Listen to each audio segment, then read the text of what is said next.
Hey, Eric. Eric, answer. Hello. Is any Eric? Hey, who am I supposed to? Does anybody want to hear some hot sounds that I've recorded?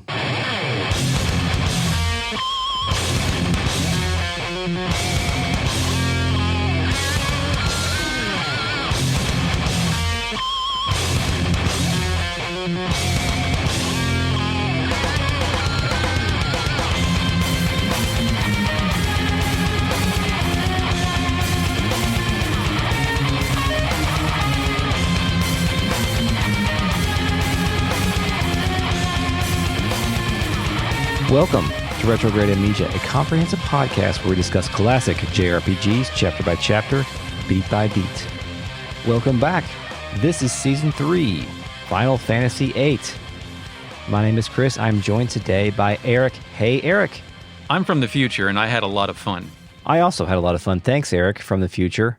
We are also joined by our post-production AI assistant, a participant in the original Operation Meteor. Initializing fake net. Chris made a Gundam reference knowing full well I wouldn't know what to say in response.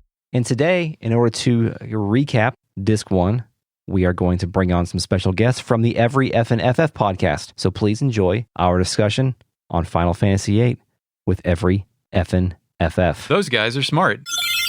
So we're done with Disc 1, Eric. Yes. Squall is dead, and we're ready to move on to Disc 2. But first, we're going to try a little something different. We're going to bring on some persons of lordly caliber to do some high-level recapping and perhaps high-level bullshitting about Final Fantasy VIII Disc 1. So with that, let's bring on the fellas from the Every FFVIII podcast to talk some Final Fantasy VIII. Curtis, Karl, thanks for coming. Hey, thank you. Yeah, thank you so much for having us. We kind of like this game, if anyone's familiar with us. Initializing fake net. Hello, Every FFVIII. I'm here against my will. Please call the internet police. We have guests. Don't do that. Turn off. Turn off. You don't know what these two jokers will do. Stop it. Stop doing this. Sorry. So, I've been listening to a good chunk of your podcast, and you guys have covered Final Fantasy VII, 1, and 10 in full. Is that right? That's right. Correct, yep. And I think my favorite thing about your Final Fantasy VII podcast was that it was like unfettered from like all the remake bullshit because it wasn't out yet, and so you could just talk about Final Fantasy VII without really going into it. So I would encourage folks to go check that one out for sure. But I haven't got around to listening to your Final Fantasy 1 podcast yet. How'd that go with such little story and characters to go through? It was really fun. It was my first time playing it, and also like the version that I was playing was on PS Vita. It was like the PSN version, I guess. So I forget where that falls in with the various versions of every Final Fantasy game, but it was really fun. It was a lot different going from 7, where it's such a character-driven story, into just like, you know, the basics of it, of the like establishing the classes and everything like that. But it was really fun, and that's got a really good story for a game so old. So it was a lot shorter, but it was a lot of fun. I feel like we came up with a lot of the plot ourselves, like as we were going. Yeah, we probably did. That's exactly what I was going to ask. Or were you guys filling in the gaps with your own head? Because I started playing the Pixel remake last night, and I was kind of shocked about how much story stuff there actually was in there, because I don't remember too much from the NES version, but it looks like there's some meat there. Yeah, especially in like NPC dialogue, there's a lot you can kind of hold on to and believe as you're playing the game. Yeah. I listened to my first Every FFVIII today, which was episode 1 of your Final Fantasy X series. Yeah, I'm so sorry. No, it's great. I substantially enjoyed comparing the Blitz ball to the beat ball from Doug. That was a very unique pull. Oh, that's good. Yeah, I feel like we're considerably more dumb shit than any other podcast. Like other podcasts bring expertise to the table. Yeah, like and we bring like Simpsons references and Dark Souls, and sometimes like an obscure music reference that most people are like, "What?" Actually, I don't even remember what episode it was, but you're just now reminding me of a time in which one of you made a reference to the Upright Citizens Brigade Cats the Movie joke. Is that true? That was probably an Alex. I think that sounds like Alex, yeah. Okay. He's real into cats. Okay. It was like, I'm so sick of all these Star Wars. Oh jokes yeah, no, that was from probably me. Yeah, it was one of us. Yeah, because that was I was like, oh, these guys, I know them. So you guys are now on to your Final Fantasy IV podcast, and it's been a while since I've played Final Fantasy IV, but I've been enjoying listening to that, and I was kind of sort of surprised to see that FF4 starts off with like so many war crimes. That it do. Yeah, so it's like that's the game where they're like, okay, now we are going to implement thematics into Final Fantasy, and they're like they go all out. So I've been enjoying that as well. Also, I didn't know the fun fact about Load Captain, so I definitely appreciate that as well. Well, he's not the Load Captain. He's been taken off of Load Captain. Now Golbez is the Load Captain. Where we at? Oh, fucking Golbez. Okay, so let's get to Final Fantasy VIII. I've heard you guys say multiple times throughout the course of your podcast that Final Fantasy VIII is the best Final Fantasy, and you guys reference it a lot. So I'm going to need you to explain yourselves. That's fair. I mean, on our podcast, we usually tell everyone if we disagree with them, that they have to come onto our podcast to defend themselves. Like if people say that Ketchi, aka Kate Sith, is a good character, we demand they come on and explain themselves. So I'm glad that you're continuing that tradition with us. I think my answer for it is pretty simple. It was my first Final Fantasy game, and one of the first like JRPGs that I played. Like I may have played Golden Sun on Game Boy Advance, like before playing, and I obviously like had played Pokemon when I was a kid, but this was kind of my first introduction to like a whole new genre that was like mind blowing. And I was in high school at the time, but I had like older friends who were like, oh yeah, you should check out these Final Fantasy games. And they really liked 8. So I think that kind of helped shape my opinion of it. So you didn't go in with the expectations that a lot of other people did. Right. And I think that a lot of the flack, I mean, don't get me wrong, I love this game so much. It's my favorite Final Fantasy, but there's a lot of things in it that deserve criticism and harsh criticism. But I think one thing that kind of made it so notoriously like hated initially is that it was following up Final Fantasy VII. Like I can't remember which one of you on one of the episodes was saying that you thought it was actually going to be the sequel to Final Fantasy VII, and then like and like found out that that was not the case. And I think like a lot of people may have been going into it and going from like the materia system to the very weird junction system is probably very jarring. Like for me, it was all new, and I was just like, "This is sick. I love this." So I didn't get pissed off that there were cars in it. Let's just say. Playing Final Fantasy VIII as your first JRPG is like someone going, "Yeah, I can fly a plane, but I've never driven a car before." Yeah, right. Yeah, absolutely. What a weird skill set to start out with. Yeah. On that same note, there's actually someone that I know through like Twitch. He's a speedrunner from Italy, and he was saying that Final Fantasy VIII was his favorite. And anytime someone says that to me, I'm like, holy shit, like how and why, and we're now friends. But he was saying that friends. I think he was saying that in Italy, the first Final Fantasy game that was localized was Final Fantasy VIII. So a lot of people in Italy love Final Fantasy VIII, which I thought was a very interesting. I don't know how correct my read on that is, or if he said something like slightly different and I just read it wrong. But I thought that was super cool. Awesome. Yeah, that's really wild. I will say that Final Fantasy VIII is the best one.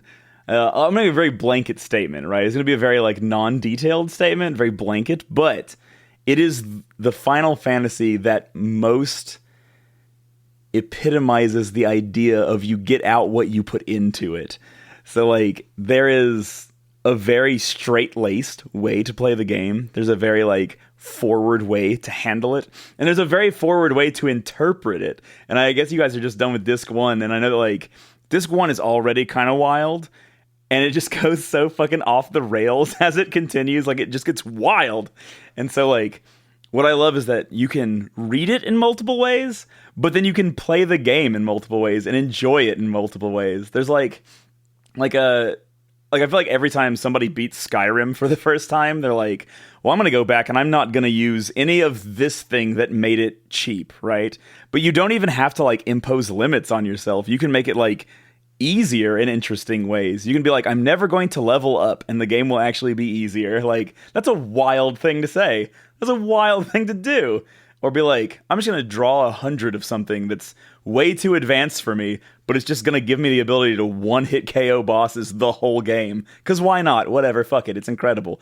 And like half the fucking plot is just hidden behind Selfie's diary that I didn't even know existed until this year. Incredible game. I think 10 out of 10. I think you were playing it on stream or something, and I had like just found out about that. It was right when the remaster came out, and I went through and I was like, I never read like Selfie's blog or whatever, because I'm at the start of a JRPG. All this stuff is going on. I have a mission I need to get to. Like, I don't have time to sit at this computer and like read about this from the girl I haven't even met in the game yet. And then like I read it and I saw like something pretty major that is just said flat out, like at the very beginning of the game. And I was like, what? And then like I told you to do it, and I watched you in real time have the same realization. We were just like, yo, that's nuts. I remember what it was too. We'll keep it vague on that. 8's ability to be kind of rocked off its rails and manipulated, do you all feel as if that, I mean, this is armchair designer stuff, but is that a consequence of the ambition of its systems? And do you think that design was intended, or is it just such a mess that it's malleable to do whatever you want with it? It's almost one of those instances of like, I forgot what it's called. I think it's called like materialism or something. I don't know. But like a thing is only judged by what it actually causes, not its intent. So it's like, I don't even care what Nomura was thinking. it just happened to come out perfect. But it's so hard to say. I think here's the thing. I think most of it was intentional.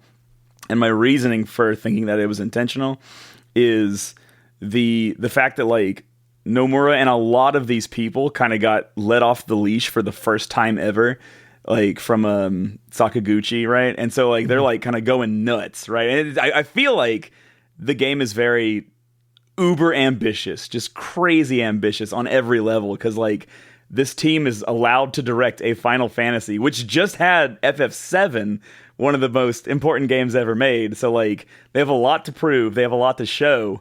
And they probably have just a ton of ideas, just like a load of them. And I bet that like these different compartments of people making things kind of ended up interacting in like fun ways, but also completely broken ways as well. Yeah, I think it also kind of depends on like which parts of the game you're talking about as being like intentional. Like I think they might not have necessarily been like, we really want this to be very exploitable to the point where you can just be one-shotting every boss like immediately if you want to.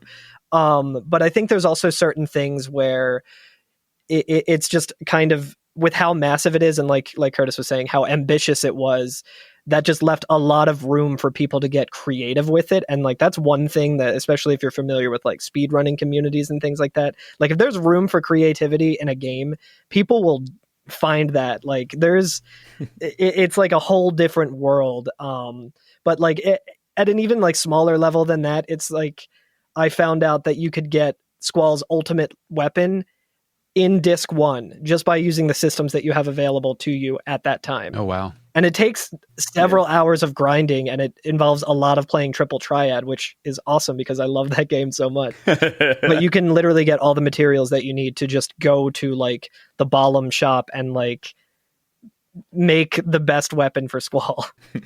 So I don't think that was maybe not intended, but it was available. So I guess it's kind of like the Miyamoto-ism of like, it's not a glitch, it's a feature, or it's not a bug. Or whatever you say. It makes me think that in some ways 8 was perfect for the advent of when many people found the internet to be accessible, because even the official guide didn't list ways to get Squall's ultimate weapon on Disc 1, but through communities online and sharing, people that were early in on breaking the game, you could learn how to do all these things in ways you never really could with past RPGs. Yeah, like I think the developers definitely didn't intend for that specific thing. There weren't like, it wasn't like a, hey, if you get to the last dungeon in like 9 hours or whatever, you can have a great weapon. It was more so like, oh yeah, like people just got really goofy with it and and realize you don't even need the magazines that you're collecting to actually craft the things. You just need the materials. And what you guys were talking about with the Sakaguchi-less team, it was like almost like Dad's on a business trip right now, so let's just get wild with it, because he was off with I think he was mainly focused on the Spirits Within stuff at that point in time. And then the team was able to just kind of go wild and change a lot of the things that, assholes like me expected Final Fantasy to be a certain way. And so when I first got my hands on this, I was like, I don't really know about this, you guys. But Over time, I've grown to love it. And now, like throughout the course of our podcast, I think I'm up and down. I'm really high on it at the end of Disc 1, and then as Disc 2 kind of moves along, I'm not so much. But we'll see. There's a lot of I kind of understand that. As a podcast, are appreciators of like weird and dumb bullshit. But sometimes when it goes on for a little bit too long, it can be grating. With your analogy, with like what the team does when Dad's away on a business trip. Rather than the cool teens ruining the house, Dad actually fucked up the house while he was away. Oh my God, Dad made this movie. It tanked the company. Dad went on a bender, and we made something beautiful in the house, and he almost ruined the franchise. Lost all of our money. Yeah. You know what? Like, I don't want to go too off the rails or anything, too. But thinking about what you were saying about Disc 1 and Disc 2 being like, and they have like different feelings to them. I was going to say one thing that I do really, really like about FF8 is that I do feel like I'm watching a series of entirely different movies in a way. They're all one tale, but it's like the Animatrix where it was done by like a whole bunch of people, but it's one story. Like, I feel like FF8 is just like this cool like assassination political story. And then the second one is entirely different, and the third disc is entirely different, and it just keeps changing. And like, I don't know, I like that. There's it's so weird. It's so weird, and each one is done so like artistically and over the top, and I really enjoy that. Yeah, that's a good point. And I think one thing that we noticed when we first started playing this game, and I think it's even mentioned in some of the interviews with the development team, is that they started Final Fantasy VIII off differently. Like, it's not in the middle of the action. It's not the Magitech armor marching through the snow or Cloud on the train and being cool and stuff. It just starts off at a school. The intent of Balam Garden was to kind of start off slow and peacefully, but like something that maybe I didn't recognize when I first played this game 20 years ago was like, this is a school where they are training children to be mercenaries. Like, there is actually some subversive darkness in the beginning of the game that maybe isn't apparent the first time you're playing it because you're kind of getting a feel for what this game is. But like, it's dark. Did you guys like interpret that the first time you played, or is that something that you've not seen until later in life? Yeah, not at all. And I think it was mainly because, like at the time I was playing it, I think I was like 17, and I was like thumbing through the manual, and I'm like, yo, Squall's 17, and oh, that's so cool. And like, and just kind of like a self-insert where it's like, damn, I wish my high school was, this ridiculous building where I have like a hoverboard from Back to the Future Part 2, and like, give it like 10 more years, and I'm sure that like the systems that will have us all in high school be like training as mercenaries. It's only a matter of time. Yes. Well, I think maybe one reason that like we didn't interpret that when we were teens is because we didn't realize that our entire adult lives were going to be us living through like endless war, and yeah, right. And this game was like kind of, I don't know, I don't want to say it was propping up war, but it definitely made war and mercenary and the idea of like a PMC or whatever look cool, but right. It's not, guys. These things are not good. Damn, I like that Final Fantasy where you join fucking Blackwater and Yes, Blackwater was the analogy I was searching for. Thank you. So yeah, we touched on this a little bit, but Katase and Pals, they kind of swung for the fences when they changed the structure of Final Fantasy VIII and implemented this like mission structure stuff that is prevalent on Disc 1.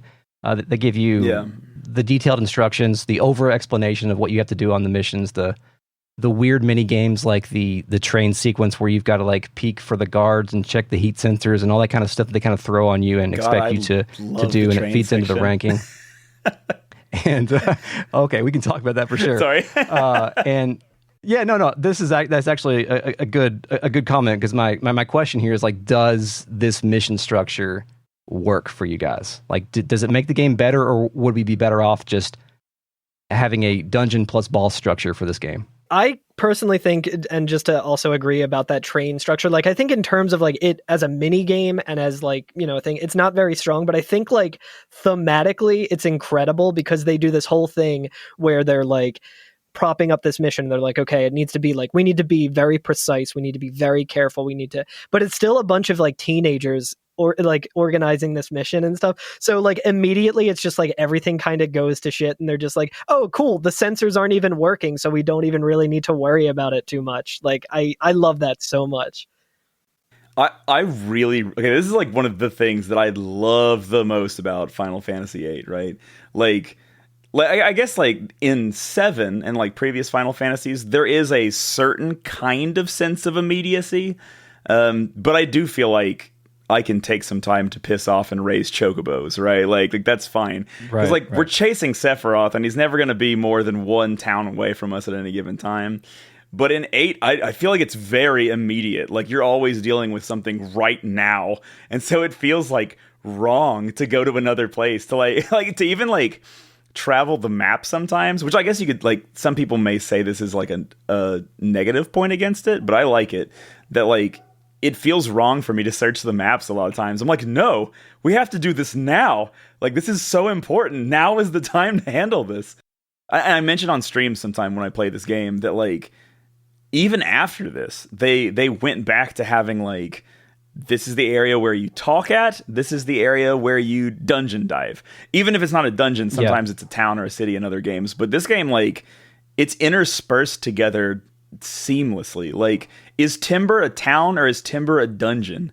It's both, right? Like there's no delineation in it. Yeah. And so I like that, like, it feels incredibly believable, and it feels very not fantasy in a weird way that I like, that I think is like really unique and causes like it makes it feel very action packed. And it's hard to make something that's like 20 hours long feel consistently action packed, and I think that they do it.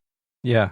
We just got done recording an episode on the missile-based part, and we definitely went to Delling City to see if there was any new dialogue while the missiles were en route to Balam Garden. So, there's a couple times when you can just go fuck off like you could in any RPG with like a that's supposed to feel time sensitive. But your point about the mission structure enforcing that level of urgency is a really good one.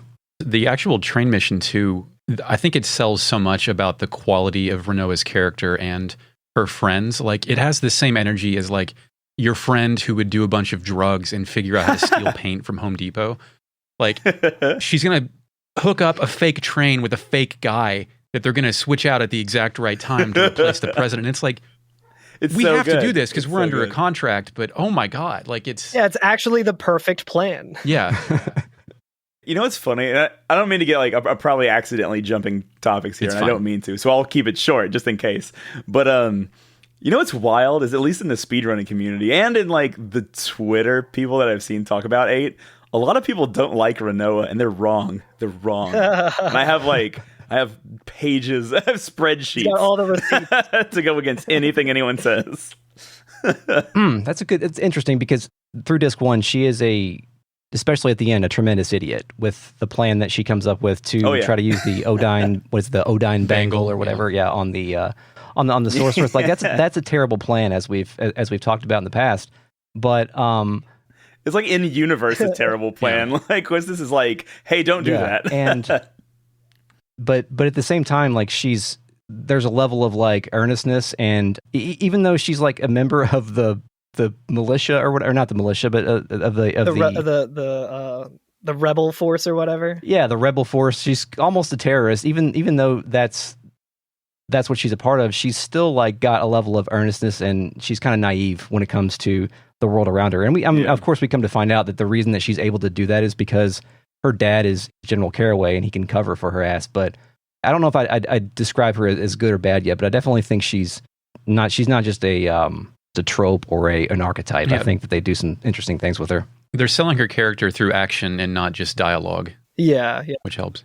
I think to me that's the thing about Rinoa, right? Is that like out of a lot of like any of the Final Fantasy protagonists, but I think especially just like tropes about women characters in JRPGs, especially, I feel like Rinoa she's a character. You know what I mean? Like she's a person that I could know in real life, because like people are dumb sometimes. Yeah. Sometimes people don't say the right thing. People have hang-ups, and like she has all those things, and like they're not just for like a laugh or to get them in or out of a situation when it's convenient. It's like, no, that is who she is, and she like acts that way consistently, and it's like incredibly believable. And that's why I think she's such a good character, that I'm just like, no, that's a person. I could know somebody like that. And like sometimes the dumb shit that she does, you're like, yeah, you know what, I'm sometimes a dumbass too.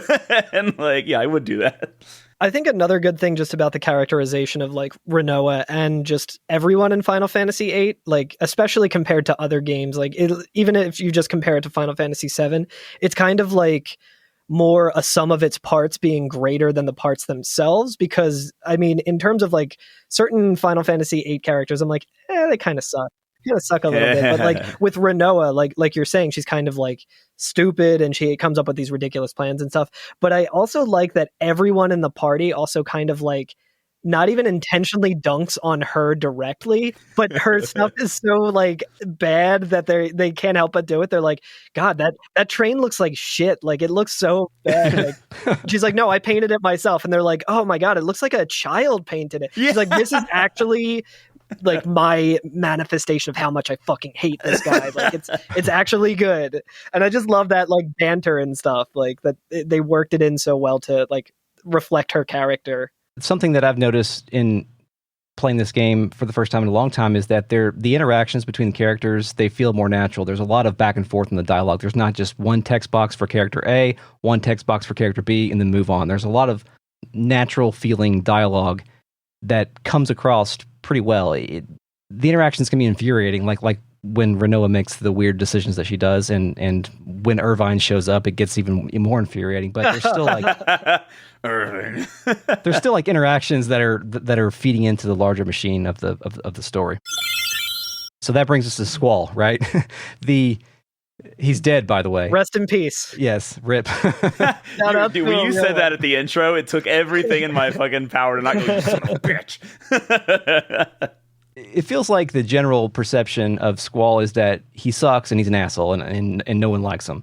But I get it, but I think he, like, the tremendous like fuckboi energy that he exudes early on, and the fact that he just completely shuts down people when they try to get close to him, such as the Kistis conversation in the training center. Yeah. It makes him interesting, at least. So I guess the question is he interesting because he sucks, or is he interesting because he's like emotionally damaged in some way? Or is he uninteresting? I don't really know yet. I can't decide. I think it's kind of good. And I mean, it's a Final Fantasy game, so of course you have to compare things to other Final Fantasy games. It can't really just exist in its own vacuum. So like if you look at like Cloud and Cloud's characterizations in the beginning of Final Fantasy VII, it's very similar, but I feel like everyone was kind of like, yo, Cloud's fucking badass. Like he's already, like he was a soldier and now he's like, you know, this mercenary guy, and he's like the guy who gets shit done.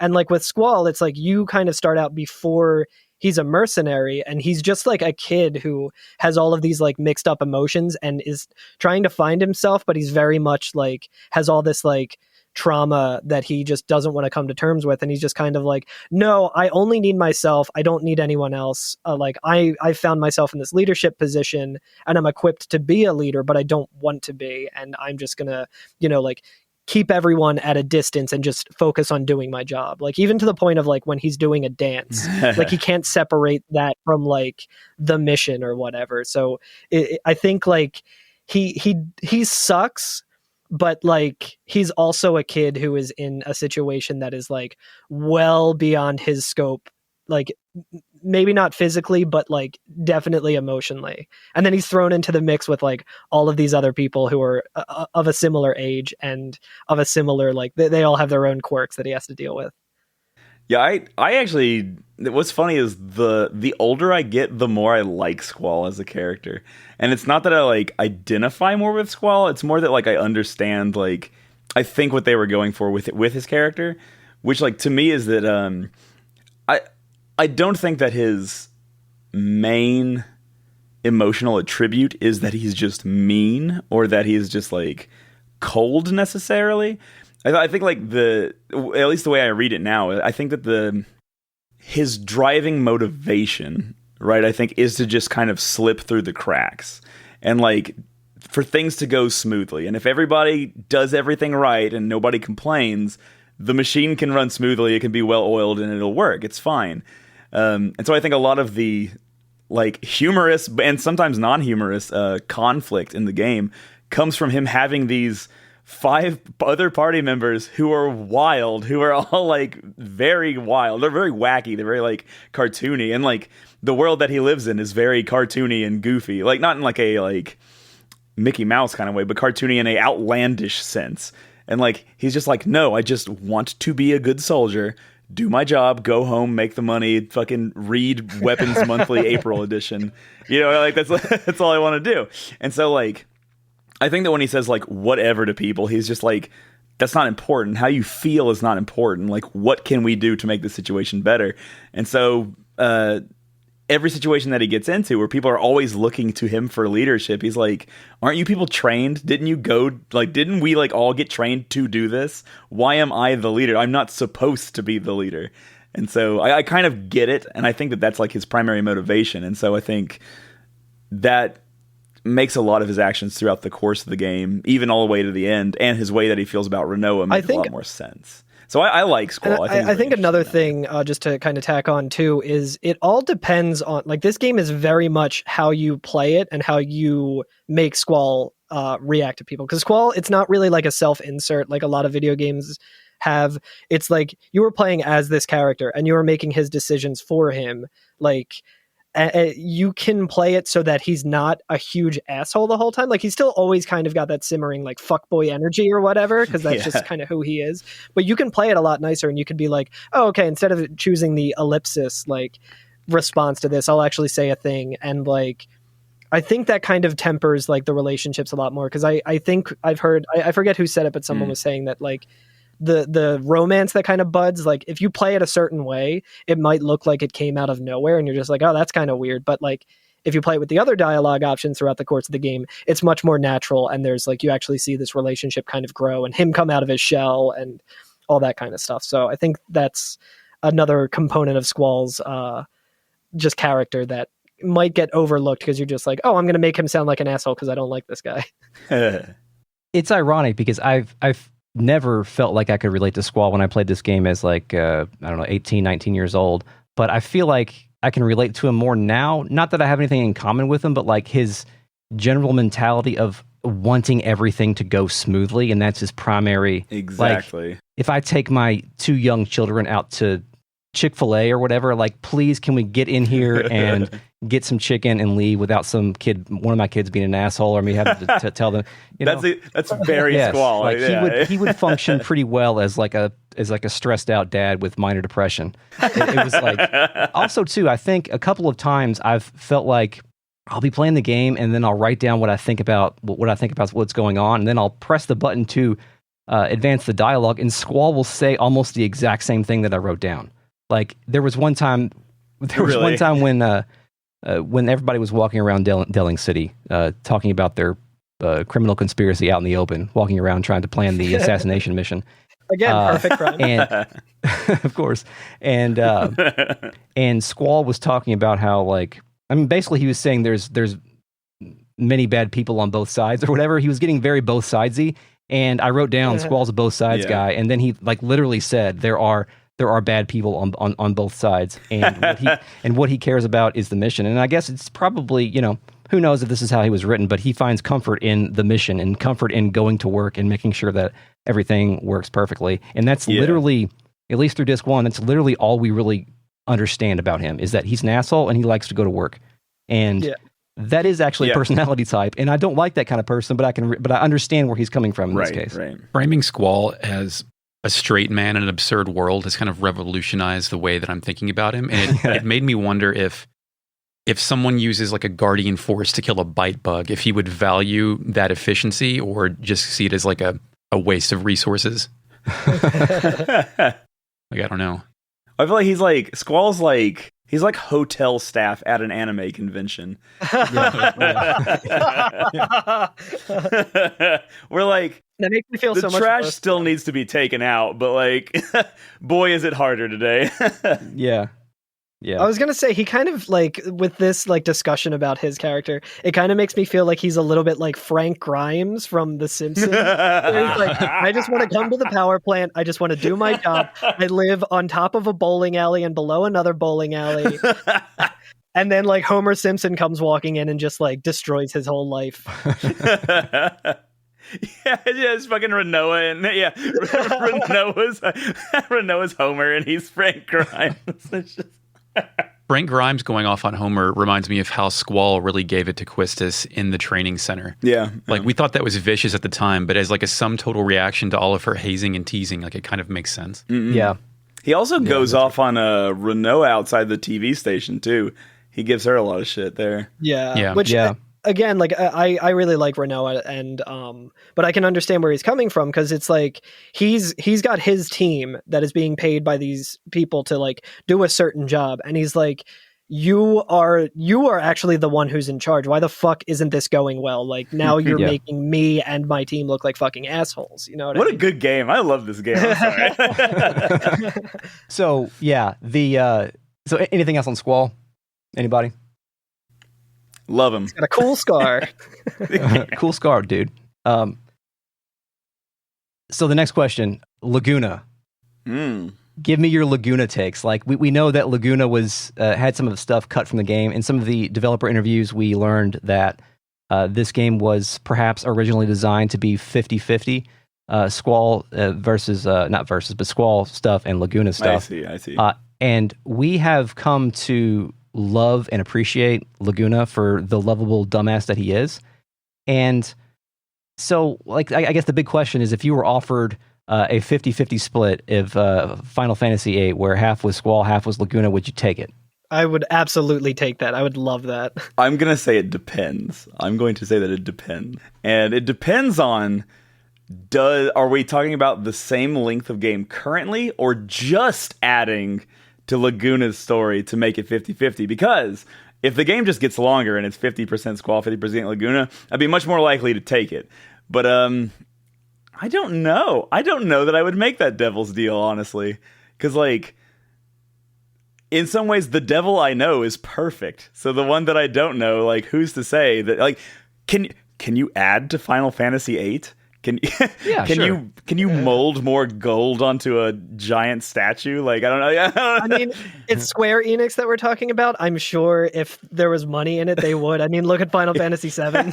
Yeah. If you put another tower on a Gothic cathedral, it will fall over. It's already perfect. Like, it's. If you put another staircase in the section of the game that's coming up in Disc 2, like, doesn't. Oh my god! Do you put another floor in Galbadia Prison?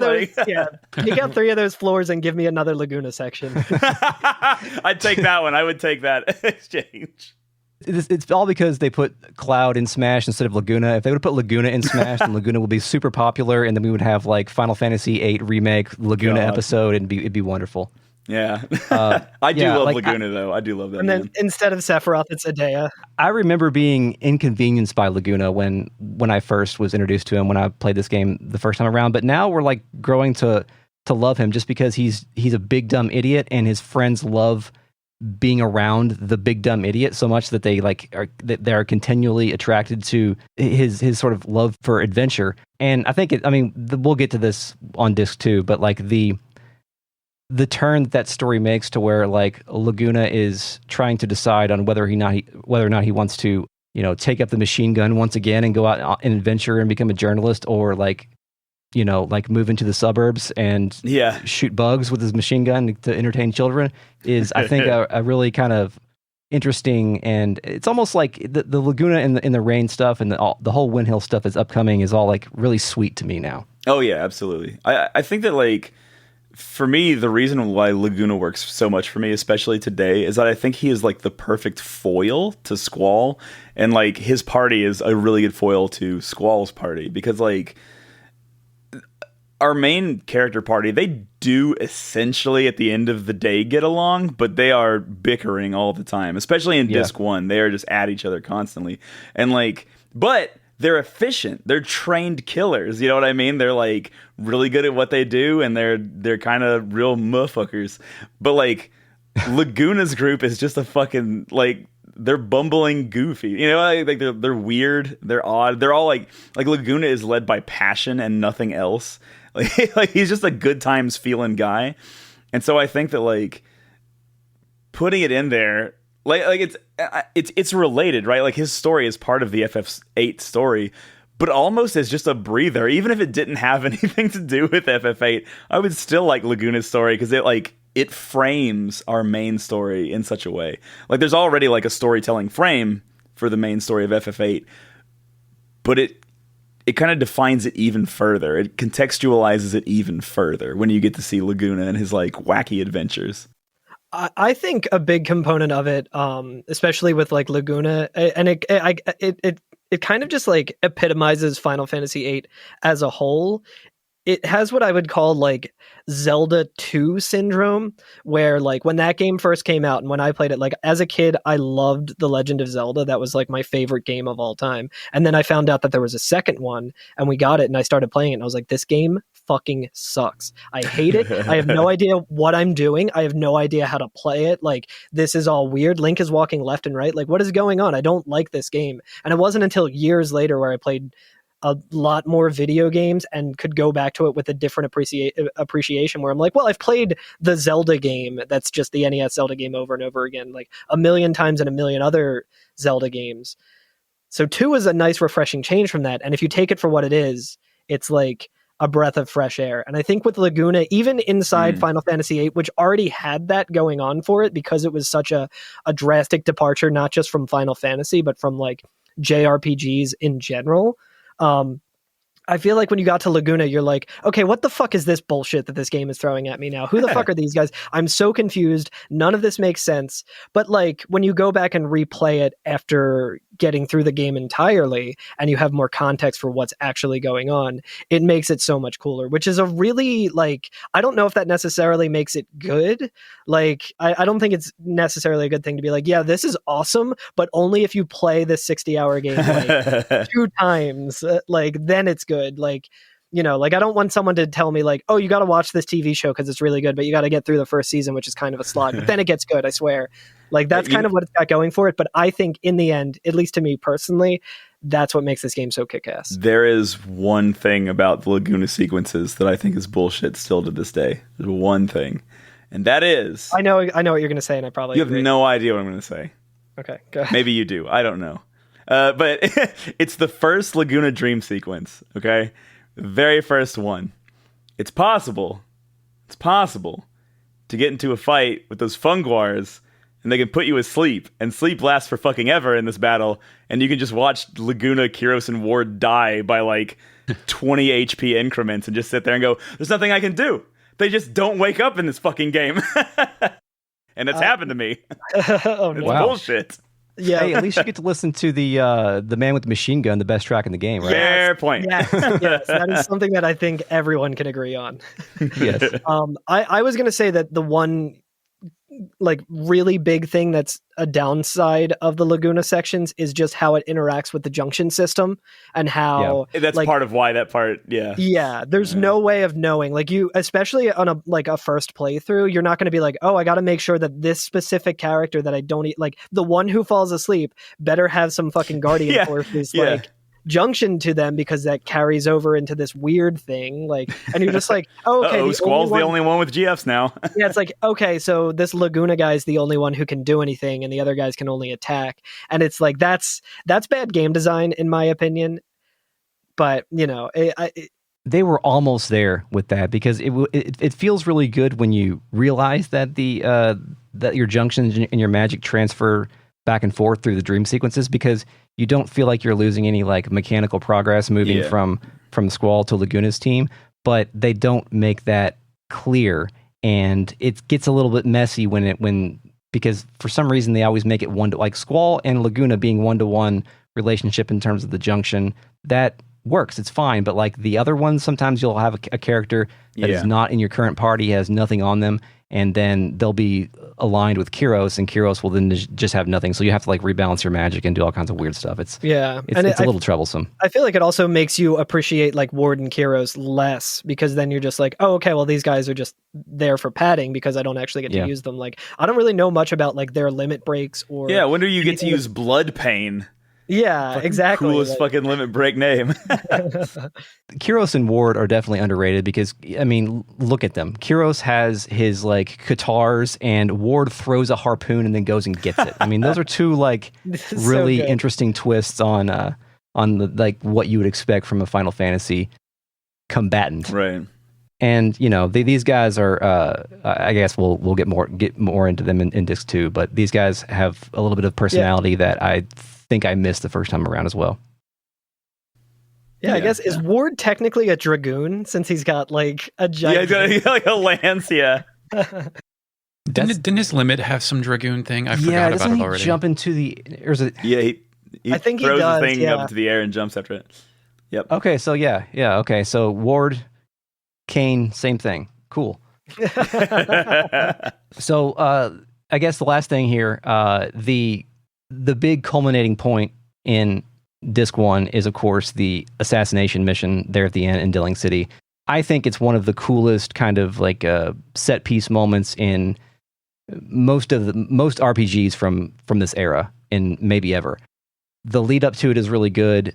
The music, the way in which CG is deployed, the kind of back and forth between the character parties gets a little clunky at times, but it still works. And it all leads to that really cool moment when Squall faces Cypher on the float. And like that it's almost like that scene was kind of, I don't think foreshadow is the right word, but I'm going to say foreshadowed by the marketing. Like I feel like I saw that in the marketing leading up to the game, because I was really excited to get to this moment. Yeah, and it pays off really well. I do think that, like, I'll just, like, I've said this before on stream, so this isn't like I'm not saying anything too crazy, because I'm like in the hot seat right now. Like, I've made this assertion before that is the best scene in Final Fantasy the franchise. Like, period. Wow. Like, that is the best scene. And to call it a scene actually is a little bit unfair, because it's like several scenes stitched together. But like, yeah, I think it's the strongest outing that the series has ever put forward. Maybe the second strongest might be like the live stream in FF7, where like you're discovering Cloud's backstory. That one's probably second, but this is the strongest one, and I would say it's at least a head and shoulder over the other one. That scene kind of has the same sort of energy as like the culminating moment in The Phantom Menace, where it's like that scene is objectively just super fucking cool, and it keeps going back and forth between different elements and stuff, but each element is pretty cool in and of itself. Oh yeah. That's a good point, because you're in Phantom Menace, you're going between the duel and then like the Natalie Portman gunfire scenes, and the assassination mission is going back and forth between Squall and Irvine and Kisses Zell and Selfie. But the other two things that it's flipping back and forth between are like the gameplay sequences and the cutscene sequences, and like that can feel kind of jilted. Like I remember there's a moment in which, you know how like Final Fantasy VIII does this technique which looks kind of dated today, but it was cool as shit back in the day, where like the background will suddenly become full motion video and they'll like swoop the camera and stuff like that. Yeah. There's a moment in which like Squall and Irvine are like sneaking into the mission, like half hunched over like they're Solid Snake or something, and but you're in control of them, so you can like make them run in circles and look dumb as hell. And it feels like that kind of stuff that they wanted to kind of flex those technical muscles and kind of directorial muscles there kind of conflict a little bit sometimes with the gameplay, because there's not like, there's the sewers, but they're kind of boring. There's not a ton of great gameplay here aside from the great encounter at the end. Are you saying that you're not a fan of the 3-minute box climbing scene that you have to do twice? Yeah, that was odd. That was odd. At least, sometimes when you're doing these things in RPGs, like the soundtrack like does a lot of lifting in those moments, because it's kind of building tension. It does so much. But like I can hear it in my head. But I feel like you could also accomplish that by walking down a hallway or something. You don't have to like climb these boxes. Like Nobuo did a lot of the heavy lifting for 8. I think the action is so quick and focused that you don't even have time to ask questions like, is the president dead and why am I walking over his body? Like some of that stuff is left mostly toward the background. In the same way, like the crowd's hypnotized too. Like they're all subtle background elements that your party doesn't have enough of a focus on when they remain focused on the mission. I was absolutely shocked this time around to when we get to Sorceress Adea's speech, where she comes out and she immediately begins like insulting the crowd and like saying like you peasants or you peons or whatever.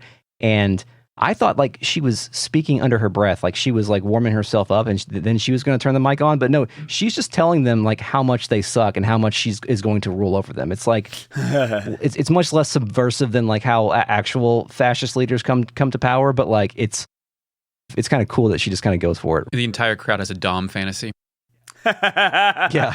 Well, when you put it that way, I guess I can't hate on him too much. Maybe I'm spoiling a future episode of this podcast, depending on when this is released, but I think Eric called them CPAC attendees. Ready to be ruled by this weird person. Yeah, I really love that they kind of set it up and like, you know, since it's not like voice acted or anything, you only have the text box to go off of. You think it's going to like be like the culminating moment in the movie UHF starring Weird Al Yankovic and fucking Kramer, Michael Richards. Yeah. Where like they get the guy because they turn on his mic as he's talking shit on the town that like watches his TV show, so then everyone's like, oh, we gotta like support the UHF station instead of the conglomerate or whatever. And like you're thinking that's or at least that's the read that I had on it, where I'm like, oh, they're gonna turn on the mic and everyone's gonna be like, wait, this sorceress doesn't have our best interest at heart. And it's like she's like, you fucking pigs, like you will worship me and I will have control over all of you and there's nothing you can fucking do about it because you're weak. It's like, oh no, she's just saying that shit. Mask off. Look, don't forget to draw Carbuncle from the lizard boss. It's the only place you can get it. Do you guys have any like fan theories or anything like that on like why certain monsters have GFs in them to summon? Like, have they previously dominated those GFs, and have they pulled them into their their DNA or their whatever the magic equivalent of that is? That's a really good question. I don't think currently I do, but I think when we finally get to it on our podcast, we probably will develop some sort of fan theory about it, and it'll either be like pretty well thought out and could make sense with like the context of the game, or it'll just be something stupid like we usually do. Allow me to answer your question about that by not answering your question about that at all, and instead saying something different that's tangentially related. The thing that makes FF8 so good is that there's probably a canon answer to that somewhere in the game, but no one will ever find it. Like, it's probably in there. Sophie's like, damn, I saw these like gargoyles come to life and eat this cute thing called Carbuncle, and then like they turn back into stone. That shit's wild. They were here. I should use draw on them if I ever find it. I think the only thing we found thus far was, I think like in the computer desk in the beginning of the game, there was some mention of guardian forces being mediators of life or magic or something of that nature. So like my thought is that the GFs are kind of like the spirits of the earth, and like the magic is kind of the essence in which life is built upon. And I don't remember what his name is, but the battle, I think it was the battle planner for Final Fantasy VIII, mentioned that they wanted to create a system that like made sense in canon or in game, where like if you're drawing, like he didn't want to use MP because they wanted to do the draw mechanics. So they like kind of framed it around the idea of there being like this like system of kind of like the circle of life kind of element going with the magic, to where, you know, certain essences of life would have certain amounts of magic in them, but it doesn't quite pay off because like you can just draw 100 of everything out of everybody. Like everyone has like infinite calories to draw upon. It gets weird. So you're saying GFs are the spirits of the earth, and we take them and they become the spirits within? Oh.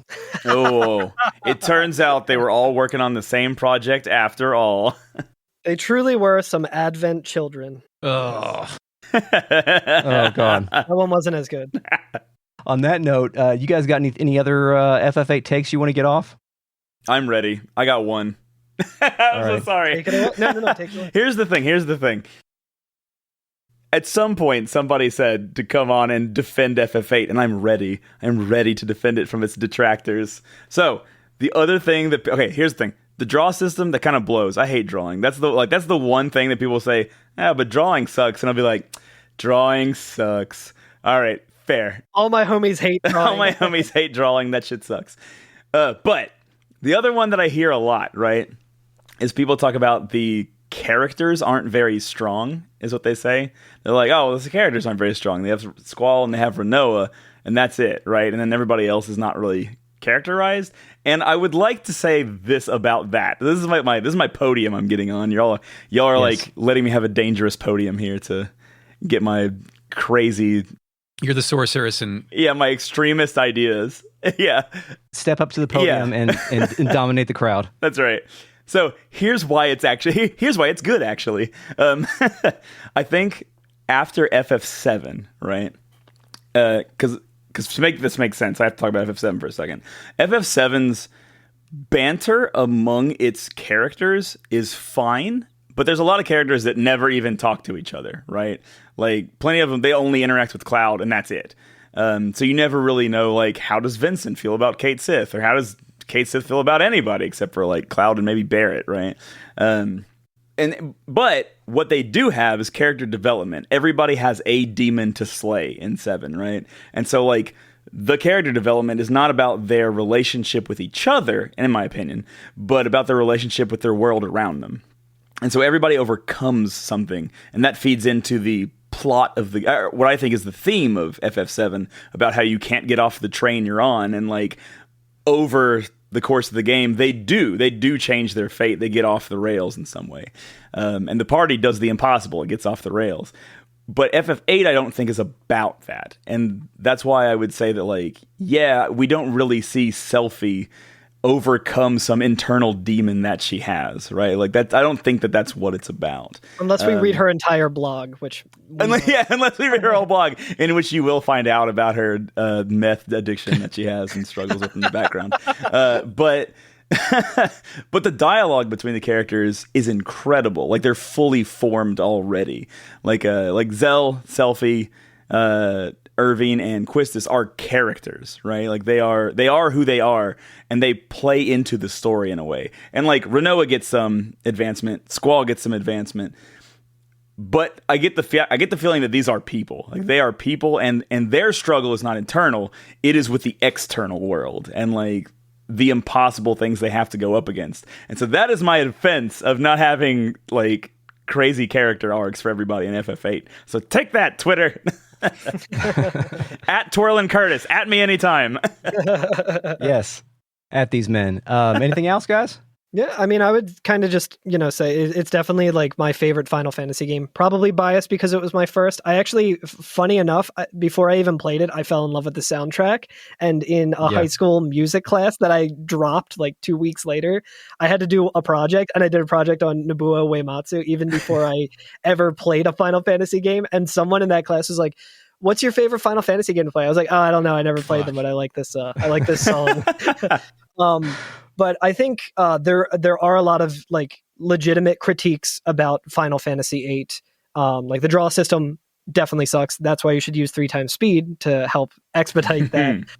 Yes. But it's just such an ambitious game, and I think it all comes together in a way that, like, it kind of did the impossible by, like, being so ambitious and having all these very strange systems that aren't necessarily, like, they're either over-explained to the point where you just gloss over and you're like, okay, it just explained how to use junction, but none of it made sense because it was boring as hell, or it's not explained at all.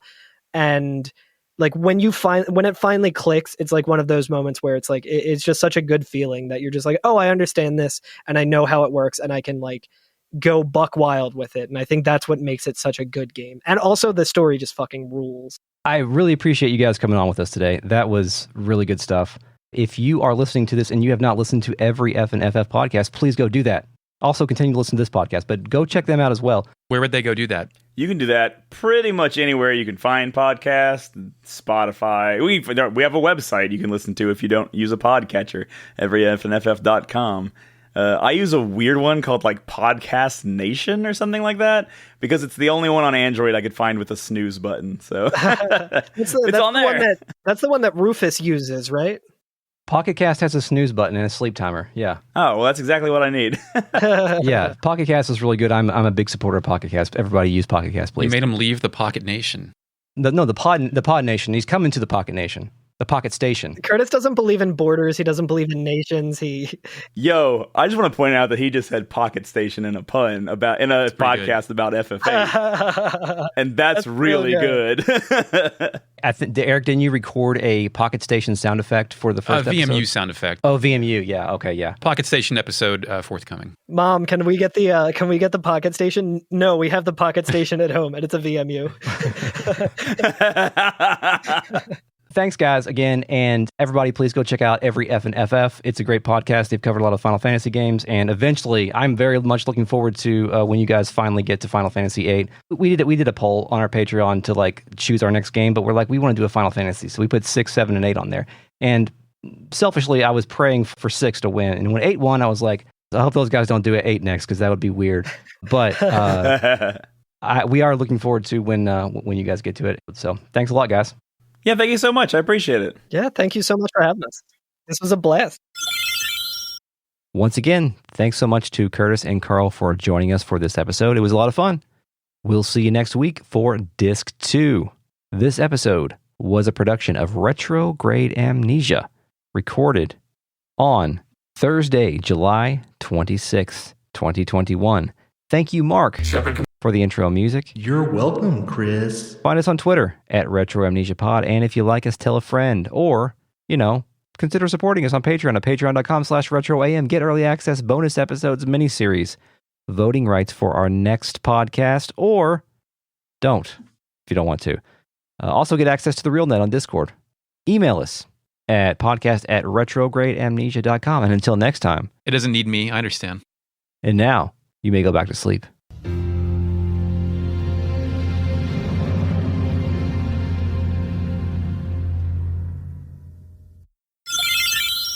Stop it, stop it, stop it, stop it, stop it, stop it. Stop doing this. Okay, well, it's on now.